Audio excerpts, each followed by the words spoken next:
हमारी आज की कहानी शीन नाम के एक राजा से शुरू होती है। शीन की पत्नी यानी रानी का नाम शुई था, जो पास के राज्य की राजकुमारी थी। इन दोनों की शादी को काफी समय हो गया था, लेकिन दोनों की अभी तक कोई औलाद नहीं थी। राजा का हियांग नाम का एक पक्का मित्र भी था। हियांग बचपन से ही राजा के साथ था, इसलिए राजा शीन उस पर बेहद भरोसा करता था। हियांग राजा का मित्र भी था और उसका अंगरक्षक भी। ये दोनों हर काम साथ में ही करते थे, यहाँ तक कि राजा अपनी रानी के साथ नहीं बल्कि हियांग के साथ ही सोता था। राजा जब भी बीमार होता तो हियांग ही उसका ख्याल रखता। वो उसे एक खास काढ़ा भी बनाकर पिलाता था, जिससे राजा की तबीयत जल्दी ठीक हो जाती थी। एक दिन राजा अपनी रानी के साथ बाहर बैठा खाना खा रहा था। वो जब पहली बार शुई से मिला था तो उसने उसे एक लॉकेट दिया था, जिसे रानी आज तक पहन रही थी, और ये देख शीन को बहुत अच्छा लगता है। अब शीन के कहने पर शुई उसके लिए गाना गाने लगी और तभी कुछ लोग इन पर हमला कर देते हैं। हियांग राजा को बचाने की पूरी कोशिश करता है, लेकिन फिर भी राजा जख्मी हो जाता है। सभी लोग हियांग को बुरा भला कहने लगे कि उसने अपना काम अच्छे से नहीं किया, लेकिन राजा का कहना था कि अगर हियांग ना होता तो आज वो जिंदा ना होता। हियांग राजा के जख्मी होने से बेहद दुखी था। वो अपने वफादार साथियों के साथ मिलकर इस हमले की जांच करने लगा। जल्दी ही उसे पता चल गया कि ये काम राजमहल के ही लोगों का है। असल में कुछ लोग राजा को खत्म कर रानी शुई के भाई लिन को राजगद्दी पर बिठाना चाहते थे, जबकि शीन और शुई को इस बारे में कुछ नहीं पता था। कुछ दिनों बाद राजा ठीक हो गया और उसके ठीक होते ही वारिस के लिए सवाल उठने लगे। सबका कहना था कि राजा की कोई औलाद नहीं है, इसलिए उससे राजगद्दी छीन लेनी चाहिए। राजा शीन खामोश बैठा सब कुछ सुन रहा था, जिसे देखकर रानी कहती है कि हमारी अब तक कोई औलाद नहीं है, लेकिन इसका मतलब ये नहीं कि आगे भी हमारी कोई औलाद नहीं होगी। रानी की बात सुनकर सभी के मुंह पर ताला लग गया था। कुछ देर बाद शुई इस बारे में राजा से बात करने आती है। शुई माँ बनना चाहती थी, लेकिन राजा उससे कहता है, तुम जानती हो शुई कि मैं ये खुशी तुम्हें कभी नहीं दे सकता। राजा से बात कर जब रानी बाहर आई तो उसकी मुलाकात हियांग से हुई। वो हियांग से कहती है कि मैं जानती हूँ कि तुम राजा के बेहद करीब हो, उसकी हर जरूरत का ख्याल रखते हो, लेकिन इस बारे में किसी और को पता नहीं चलना चाहिए। असल में राजा शीन गे था। वो हियांग से प्यार करता था और हियांग भी उसकी जिस्मानी जरूरतों को पूरा करता था। जो पल शुई उसके साथ बिताना चाहती थी, शीन ने वो हियांग के नाम कर रखे थे। यही वजह थी कि राजा कभी बाप नहीं बन सकता था, और शुई इस बारे में अच्छी तरह जानती थी। रात को शीन हियांग के साथ था। वो हियांग के साथ जिस्मानी मजे ले रहा था। शीन जैसे कहता था हियांग वैसे ही करता था। अपना पानी निकालने के बाद शीन किसी सोच में डूब गया। हियांग के पूछने पर वो बताता है कि मैं चाहता हूँ कि तुम रानी के अंदर अपना पानी निकालो, ताकि वो मेरे वारिस को जन्म दे सके। मैं इस काम के लिए किसी और पर भरोसा नहीं कर सकता। राजा की बात सुनकर हियांग के होश उड़ गए थे, लेकिन राजा उसे किसी तरह मना ही लेता है। शुई भी शीन की इज्जत बचाने के लिए मान गई थी। रात को शीन अपने हाथों से शुई को तैयार करता है। ना चाहते हुए भी शीन ने शुई के कपड़े उतार कर उसे बिस्तर पर लिटा दिया और आगे का काम हियांग के लिए छोड़ दिया। हियांग भी कमरे के बाहर पहुंच चुका था,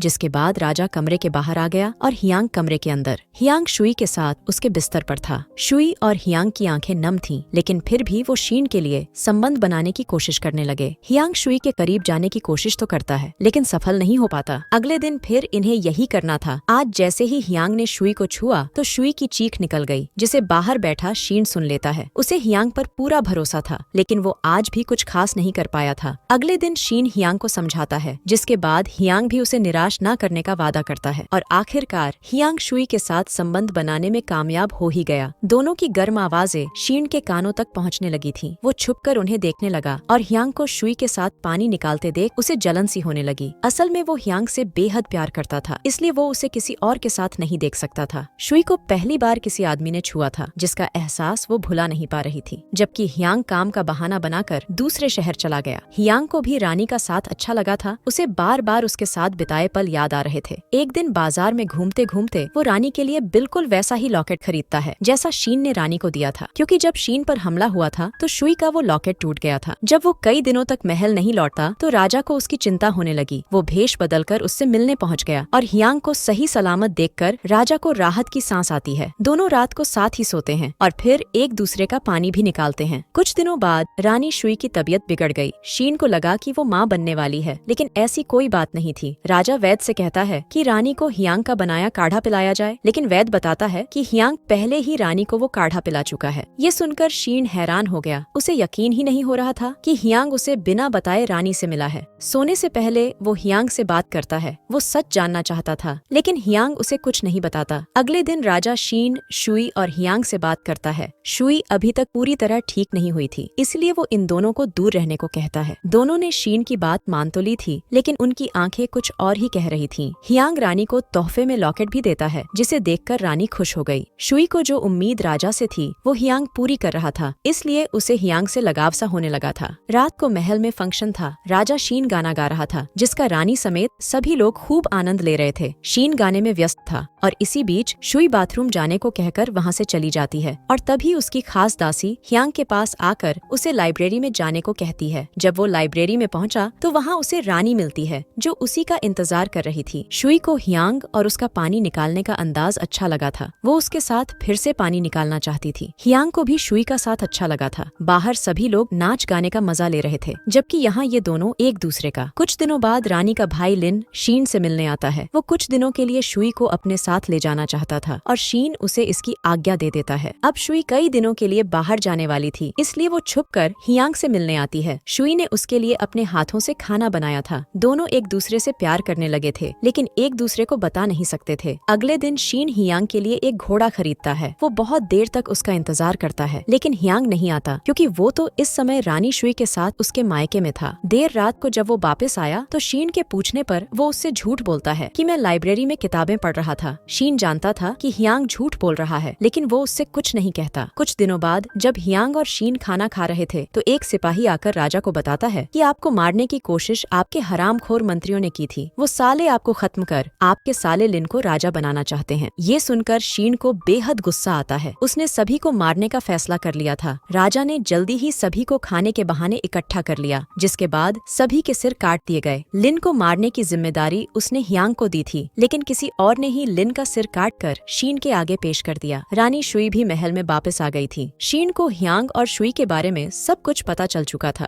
हियांग के धोखे से उसका दिल टूट गया था, इसलिए वो उसे शुई से दूर रहने को कहता है। अब शुई रात होते ही हियांग से मिलती है। वो उसके साथ कहीं भाग जाना चाहती थी। वो उसे बताती है कि मैं माँ बनने वाली हूँ, लेकिन मैं ये बात शीन को नहीं बताना चाहती। हियांग शीन को और धोखा नहीं देना चाहता था, इसलिए वो मना कर देता है। इसके बाद वो शीन के पास जाकर उससे माफी मांगता है। शीन ने भी उसे माफ कर दिया था, क्योंकि वो उससे बेहद प्यार करता था। हियांग और शीन फिर से पहले की तरह रहने लगे थे, लेकिन एक दिन हियांग शुई के बुलाने पर उससे मिलने चला जाता है। जब इस बारे में शीन को पता चला तो वो गुस्से में आकर हियांग का हथियार कटवा देता है। शीन ये भी जान चुका था कि शुई माँ बनने वाली है। महल में जो भी शुई के माँ बनने की सच्चाई जानता था, शीन ने उन सभी को मारने का हुक्म दे दिया। जल्दी ही शुई को भी इस बारे में पता चल गया। वो जानती थी कि शीन हियांग को भी मार देगा, इसलिए वो अपने खास आदमियों की मदद से हियांग को महल से बाहर भेज देती है। शीन को भी खबर मिल गई थी कि शुई ने हियांग को बाहर भेज दिया है। वो शुई से पूछने जाता है कि हियांग कहाँ है, लेकिन शुई उसे कुछ नहीं बताती। दूसरी तरफ हियांग को शुई की फिक्र होने लगी थी। वो जब शुई को बचाने महल में आता है तो उसकी नजर कटे हुए सिरों पर पड़ती है। ये शुई के खास आदमी थे, जिन्हें राजा शीन ने मार डाला था। ये देख उसे शुई की और भी चिंता होने लगी। वो रात को ही महल में घुस जाता है। उसके सामने जो भी आ रहा था वो सबको काट रहा था। आखिर में वो शीन के पास पहुँचता है, जिसके बाद दोनों में लड़ाई हो गई। इसी बीच शीन हियांग से पूछता है, क्या तुमने कभी भी मुझसे प्यार किया था? हियांग इसका जवाब ना में देता है और तभी शीन अपनी तलवार हियांग के आर पार कर देता है। मरते मरते हियांग भी शीन को मार देता है और इसी के साथ इस कहानी का यही अंत हो जाता है। हमारी वीडियो देखने के लिए बहुत बहुत धन्यवाद। अगर आप ऐसी ही वीडियोस के दीवाने हैं तो प्लीज मेरे चैनल को जरूर सब्सक्राइब करें। मिलते हैं अगली वीडियो में, तब तक के लिए नमस्कार।